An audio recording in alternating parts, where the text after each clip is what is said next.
Welcome to the module on internationalization of higher education. We are entering into the sixth module now after completing the module fifth on achieving excellence and ranking of universities or quality assurance of universities. Now, this month we'll start internationalization of higher education. Although subject is of greater debate these days because of a issue of guidelines by the University Grants Commission for setting up of the foreign university in India, but we'll be discussing our module with regard to certain aspects of internationalization of higher education. The first two aspects are being discussed on theory of internationalization of higher education. There is one paper which is critically evaluating the internationalization aspect of higher education, looking into various theories and then suggesting how the theories are leading to the practice. Then there is another paper which is on the dynamic system of internationalization of higher education. These are the two papers which are in the first unit, which we call the theory and practice of international higher education. Then we have other two units on the internationalized higher education under the WTO regime. You know, many things started with the WTO regime when the gates in education included services.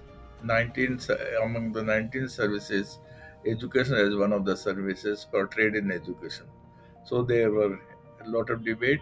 There were requests for offer by many countries, but things have not moved. But we are going to discuss how internationalization was conceived under the trade or what is international trade. There are four modes of under the WTO regime. Then we will move to the another way of internationalization of higher education, which we call the students' migration, students going abroad for studies.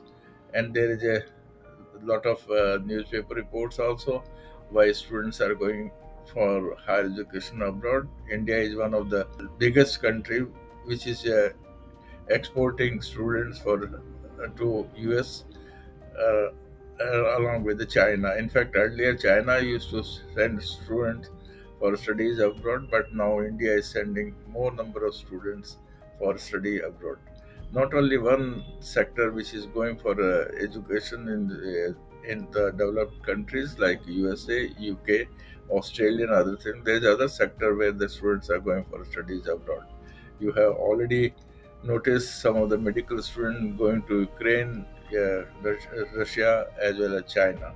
And Ukraine issues became much more pronounced when the problem became between the Soviet Union and Russia and Ukraine. Anyway, so the one of the aspect is the internationalization through students going abroad.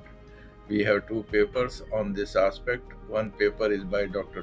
Kavita Sharma on the internationalization and policy of China on international higher education, and there is a editorial as well as the some aspects of how many students are going abroad and which how many students are going to Soviet Union and Russia, which is lesser known fact. So this is a third unit of concept of international higher education. Fourth unit is on collaboration. UGC has also issued the guidelines on collaboration foreign universities, and the foreign universities and Indian universities can collaborate for research exchange, and that guideline has been put it for the purpose of understanding and debate.